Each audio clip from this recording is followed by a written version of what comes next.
أعوذ بالله من الشيطان الرجيم بسم الله الرحمن الرحيم۔ اے اللہ، چمکنے والی بجلی کے پروردگار اور کڑکنے والی گرج کے مالک، پالنے والوں کے پالنے والے اور مشکلات کو آسان کرنے والے، یہ قبیلہ کیس اور قبیلہ مظہر کے لوگ ہیں، یہ بہت پریشان ہیں، ان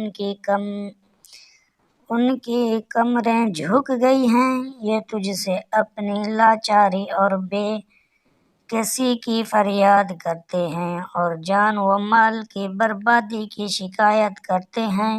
پس اے اللہ، ان کے لیے خوب برسنے والی بادل بھیج دے اور آسمان سے ان کے لیے رحمت عطا فرما تاکہ ان کی زمینیں سرسبز ہو جائیں اور ان کی تکلیف دور ہو جائے۔ عبدالمطلب ابھی یہ دعا کر ہی رہے تھے کہ ایک سیاہ بادل اٹھا عبدالمطلب کی طرف آیا اور اس کے بعد اس کا رخ قبیلہ کیس اور بنو مظہر کے بستیوں کی طرف ہو گیا۔ یہ دیکھ کر عبدالمطلب نے کہا، اے گروہ قریش اور مظہر، جاؤ، تمہیں سرابی حاصل ہوگی۔ چنانچہ یہ لوگ جب اپنی بستیوں میں پہنچے تو وہاں بارش شروع ہو چکی تھی۔ آپ 7 سال کے ہو چکے تھے کہ آپ کی آنکھیں دکھنے کو آ گئیں۔ مکہ میں آنکھوں کا علاج کرایا گیا لیکن افاقہ نہ ہوا۔ عبدالمطلب سے کسی نے کہا، عکاظ کے بازار میں ایک راہب رہتا ہے، وہ آنکھوں کی تکالیف کا علاج کرتا ہے۔ عبدالمطلب آپ کو اس کے پاس لے گئے۔ اس کی عبادت گاہ کا دروازہ بند تھا۔ انہوں نے اسے آواز دی، راہب نے کوئی جواب نہ دیا۔ اچانک عبادت گاہ میں شدید زلزلہ آیا۔ راہب ڈر گیا کہ کہیں عبادت خانہ اس کے اوپر نہ گر پڑے، اس لیے ایک دم باہر نکل آیا۔ اب اس نے آپ کو دیکھا تو چونک اٹھا۔ اس نے کہا، اے عبدالمطلب، یہ لڑکا اس امت کا نبی ہے، اگر میں باہر نہ نکل آتا تو یہ عبادت گاہ ضرور مجھ پر گر پڑتی۔ اس لڑکے کو فوراً واپس لے جاؤ اور اس کی حفاظت کرو، کہیں یہودیوں یا عیسائیوں میں سے کوئی اسے قتل نہ کر دے۔ پھر اس نے کہا، اور رہی بات ان کی آنکھوں کی دعا تو خود ان کے پاس موجود ہے۔ عبدالمطلب یہ سن کر حیران ہوئے اور بولے، ان کے اپنے پاس ہے؟ میں سمجھا نہیں۔ ہاں، ان کا لعاب دہن ان کی آنکھوں میں لگائیں۔ انہیں نے ایسا ہی کیا، آنکھیں فوراً ٹھیک ہو گئیں۔ پرانی آسمانی کتابوں میں آپ کی بہت سی نشانیاں لکھی ہوئی تھی، اس کی تفصیل بہت دلچسپ ہے۔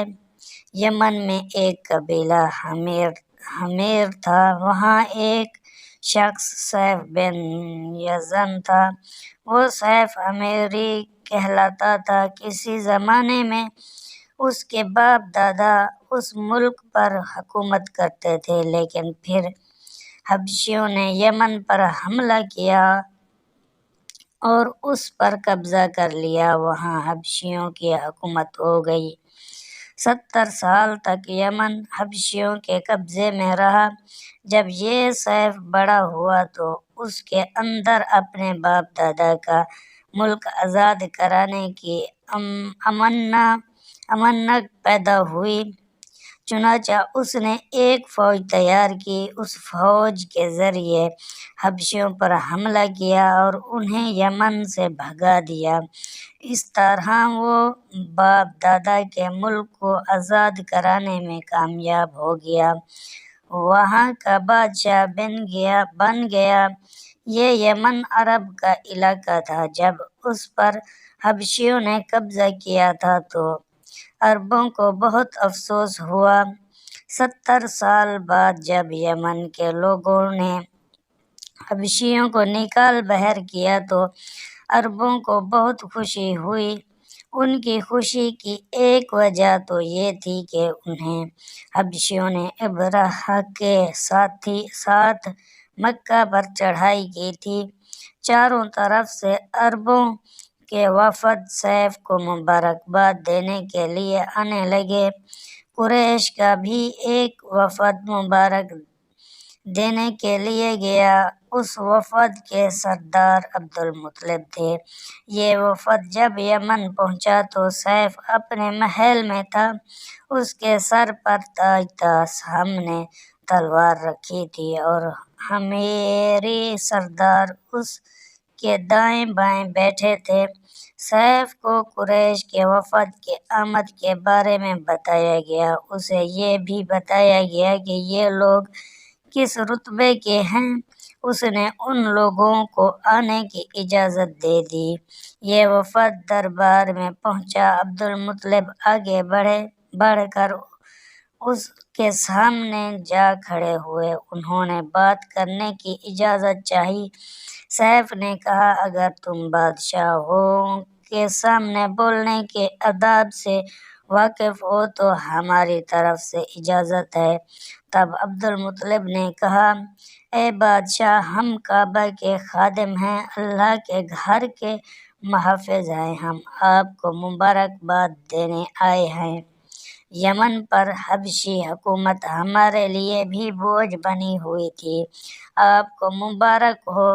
آپ کے اس کارنامے سے آپ کے بزرگوں کو بھی عزت ملے گی اور آنے والی نسلوں کو بھی وقار حاصل ہوگا۔ سیف ان کے الفاظ سن کر بہت خوش ہوا۔ بے اختیار بول اٹھا، اے شخص، تم کون ہو؟ کیا نام ہے تمہارا؟ انہوں نے کہا، میرا نام عبدالمطلب بن ہاشم ہے۔ سیف نے ہاشم کا نام سن کر کہا، تب تو تم ہماری بہن کے لڑکے ہو۔